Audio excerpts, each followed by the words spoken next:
berbicara konteksnya itu adalah agile, ya. Jadi kalau tadi saya katakan, oke, Bapak dan Ibu sudah punya dokumen perencanaan strategis. Bapak dan Ibu sudah punya dokumen rencana strategis. Kemudian, apakah itu sudah agile apa belum? Tinggal kita cek.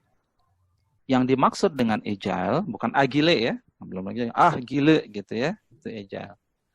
Agility adalah kemampuan organisasi untuk menyelaraskan perubahan internal organisasi dengan perubahan kondisi lingkungan eksternal. Jadi ketika kemudian kondisinya eksternalnya berubah, sejauh mana, secepat apa, semudah apa kita kemudian bisa melakukan penyesuaian.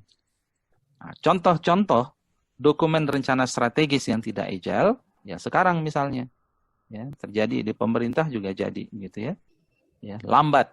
Ya. Ada tuntutan untuk kemudian mengubah prioritas strategis, ternyata nggak bisa, mekanismenya belum ada, prosedurnya belum dibuat, khawatir nanti kalau saya rubah jadi temuan nanti, ya temuan audit dan seterusnya. Artinya mekanisme kita itu masih belum agile. Tapi intinya adalah nanti challenge-nya, oke, saya sudah punya perencanaan untuk 3 tahun. Saya punya peta strategi. Saya punya program-program kerja strategis. Saya sudah punya program nih, 2020 kita akan buat ini. 2021 kita akan buat ini.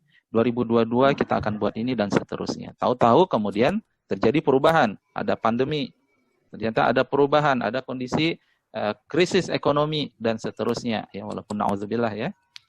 Apa yang bisa kita lakukan? Gitu ya.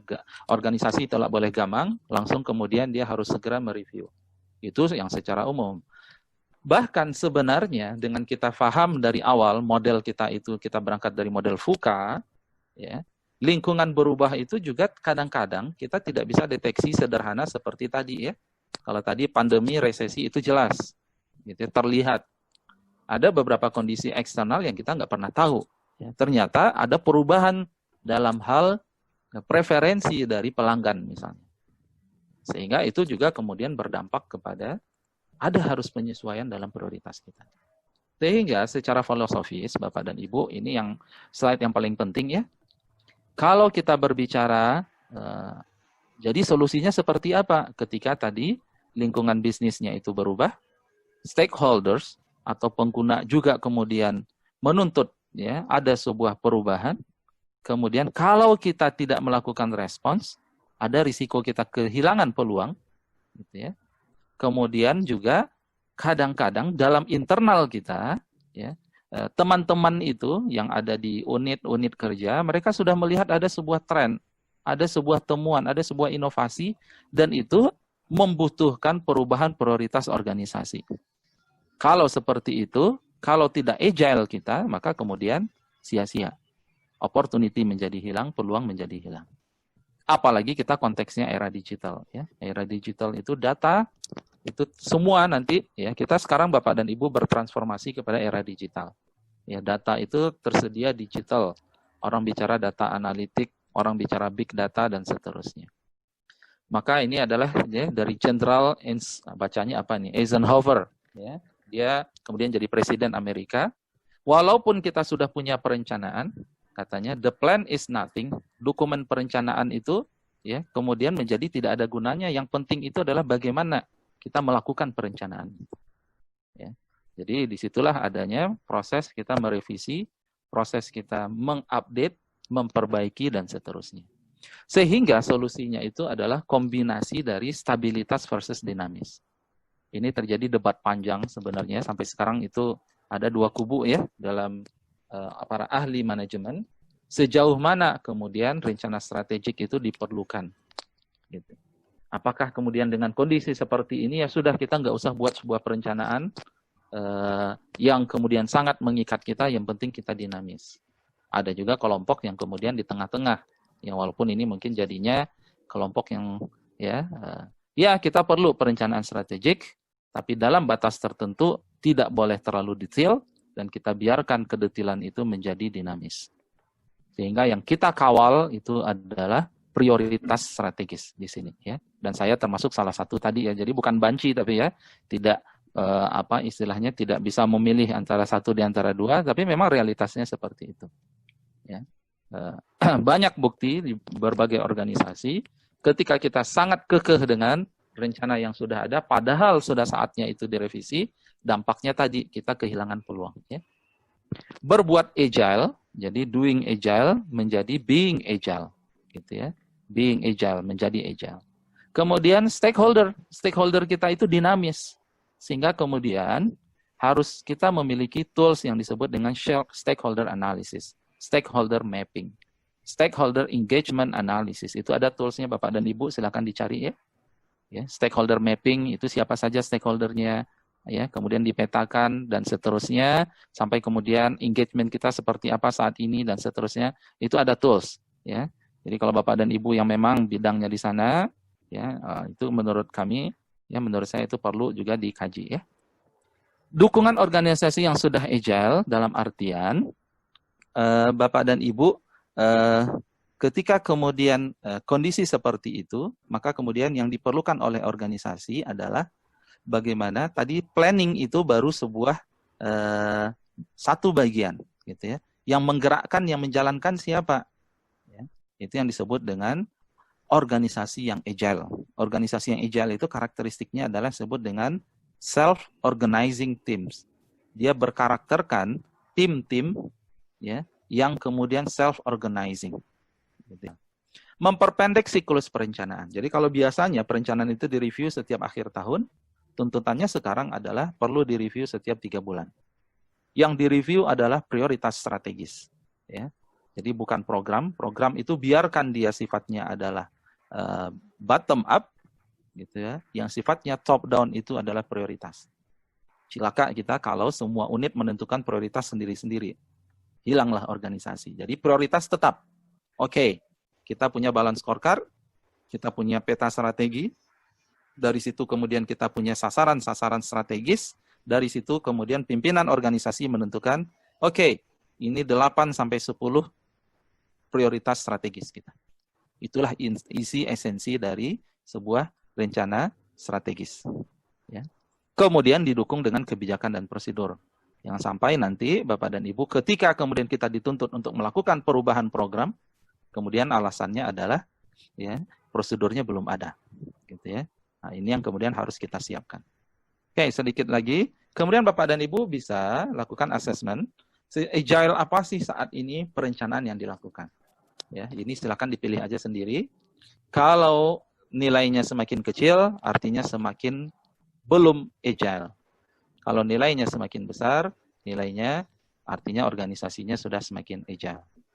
Pada organisasi saya, perencanaan strategis dan eksekusinya merupakan proses yang terpisah, terkotak-kotak. Itu biasanya kalau organisasinya dia punya ya unit ad hoc tim perencanaan strategis perusahaan. Tugasnya cuma buat perencanaan, yang eksekusi orang lain. Nah, itu artinya kalau seperti itu belum. Tingkat agile dan adaptif dalam proses manajemen strategi saya rendah. Tadi terlihat sejauh mana kemudian dia bisa melakukan perubahan dengan segera. Pimpinan senior organisasi kurang memahami bahwa strategi merupakan asumsi atau hipotesis yang harus diverifikasi dengan aksi. Tadi, peta strategi itu harus diuji. Jadi kalau Bapak dan Ibu nanti lihat peta strategi ya, ada bulat ini, kemudian panahnya ke atas, itu adalah asumsi, itu adalah hipotesis. Dan itu harus diuji. Kalau tidak ya, kalau kemudian tidak pas, kita harus ubah. Ya, itulah makanya disebut dengan peta strategi. Dalam eksekusi strategi, kami jarang melakukan monitoring penyesuaian terhadap perubahan eksternal. Jadi 1 tahun programnya nggak pernah ditinjau lagi. Ya, artinya ya banyak organisasi kita seperti itu. Jadi hampir tidak ada ruh perencanaan strategis yang direncanakan itu program kerja.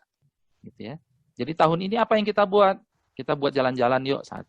Kita buat ini yuk 2. Kita buat ini yuk 3. Jadi tidak secara sistematis diturunkan dari visi, misi, tata nilai, kemudian analisis SWOT, analisis TOWS, dari situ ada peta strategi, di situ ada hipotesisnya, baru kemudian kita masuk kepada program. Ya, jadi itulah runtutan harusnya yang kita lakukan. Sehingga setiap program kerja yang dilakukan, setiap inisiatif-inisiatif yang dilakukan, itu berdasarkan pada prioritas strategisnya apa, berdasarkan kepada tema strategisnya apa, berdasarkan kepada sasaran strategisnya apa, berdasarkan kepada goals-nya apa, menunjang visinya apa. Jadi hierarkinya kira-kira seperti itu. Jadi organisasi saya tidak memiliki kerangka eksekusi strategi. Ya tadi ya biasanya kita membuat raker ya, raker orang kerja-kerja gitu ya. Ya, membuat raker tiap tahun di awal isinya program. Boleh lah kadang-kadang ada visi dan misi kok Pak. Ya, ada visi dan misi langsung habis itu program ya. Program biaya. Ya. Tapi sekarang Bapak dan Ibu kita bahas dulu, bahkan sebelum itu kita lihat dulu bagaimana posisi organisasi kita terhadap kondisi lingkungan eksternal secara menyeluruh ya. Yang penting kita perhatikan. Jadi saya nggak bahas detail, silahkan dibaca. Jadi kalau Bapak dan Ibu, tapi tadi ya tuntaskan dulu panduan awal tadi, bagaimana membuat yang saya sebut sebagai konvensional balance scorecard. Kalau Bapak dan Ibu sudah kuasai, masuk ke buku ini, buku yang kedua, itu adalah Agile Balance Scorecard. Agile Balance Scorecard di buku ini mengatakan bahwa yang tadi kita bahas itu adalah era pertama dari Balance Scorecard, yang disebut sebagai Strategic Focus Organization dan seterusnya. Tapi ketika kita kemudian masuk kepada kondisi saat ini, kita sudah masuk kepada era yang kedua. Karakteristiknya itu kita berbicara terkait dengan networks, kita berbicara human capital, bagaimana kita meletakkan atau mengambil porsi yang lebih besar, mengandalkan inovasi dari manusia. Kita menggunakan analytics. Analytics itu ya analisis data ya secara komprehensif, share value, risk dan seterusnya. Ada 5 stage kita melakukan perencanaan strategis menggunakan konsep agile, dan salah satu di stage-stage awal itu kita berbicara tentang bagaimana mendefinisikan model bisnis. Jadi itu nyambung ya. Jadi kalau kemarin waktu conventional balance scorecard itu saya singgung hanya sekilas. Tapi ketika kita bicara agile balance scorecard, model bisnis itu menjadi bab-bab ya, langkah-langkah awal kita melakukan perencanaan. Jadi seperti apa model bisnisnya? Ya. Kemudian bagaimana model bisnis kita itu bisa kita kaitkan dengan saat ini sedang tren yang disebut sebagai inovasi disruptif. Ya. Bagaimana kita bisa menangkap voice of customer sehingga kemudian kita ada inovasi dalam produk. Nah, itu di sana diceritakan contoh ya. Ini contohnya ini kelompok sirkus di Prancis yang kemudian dengan model bisnisnya yang baru, yang awalnya sirkus itu terkesan misalnya ya menyiksa binatang, orang malas datang, kemudian dia keluar dengan sirkus itu menjadi sebuah tontonan yang aksi-aksi ya orang-orang yang kemudian bertalenta. Nah, itu gambarannya. Kemudian dia keluar dengan bisnis baru. Ya. Kemudian juga ada ungkapan ya bagaimana kita memahami. Ya, jadi kalau agile itu tadi saya katakan ulang lagi kita berangkat dari voice of customer. Ini ungkapan dari Henry Ford yang cukup ya populer. Kalau saya hanya sekedar memberikan customer apa yang mereka inginkan, jadi customer itu mengatakan oke, ya sekarang sudah ada alat transportasi kuda gitu ya, kuda pakai kereta kuda. Tapi kayaknya kereta kuda ini kurang cepat, gitu ya, kurang cepat. Maka kemudian tapi seperti apa kalau kita bertanya balik kepada customer? Ya nggak tahu juga, tapi inginnya kami itu bisa nggak lebih cepat, gitu ya. Jadi nyamannya itu seperti kereta kuda, begitu ya. Orang bisa duduk, gitu ya. Kemudian bisa ngobrol-ngobrol, tapi cepat. Kata Henry Ford, kalau saya langsung buat ya tanpa kemudian ada proses dialog, interaksi, trial ya dengan customer, maka mungkin yang saya berikan itu saya pilihkan kuda yang tercepat, kemudian jadinya tetap kereta kuda. Tapi karena kemampuan dari Henry Ford untuk kemudian memadukan, mencoba menerjemahkan, ada interaksi dengan customer, akhirnya keluarlah produk yang disebut dengan mobil. Gitu ya. Jadi yang diminta customer sendiri tidak tahu. Nah, inilah esensi salah satunya ketika kita membuat agile, perencanaan strategis yang agile. Jangan kita mengandalkan, ya kita sendiri juga belum tahu juga, bahkan kalau kita tanya customer juga belum tahu. Sehingga dalam dokumen rencana kita itu, akan kita tampung, akan kita siapkan, memang ada proses yang sifatnya kita akan berinteraksi dengan customer. Jadi kalau ditanya programnya seperti apa, tentu programnya bukan nama menghasilkan sebuah output karena outputnya belum terdefinisi. Ya, nah ini macam-macam ya. Ini kalau Kodak versus digital, Blockbuster versus Netflix ini adalah Bapak dan Ibu nanti kapan-kapan ya, insya Allah kita juga bisa bahas terkait dengan inovasi-inovasi disruptif, termasuk Gojek, ya, bagaimana mendisrupt ya Bluebird, taksi dan seterusnya. Ya itulah dunia saat ini penuh dengan inovasi disruptif.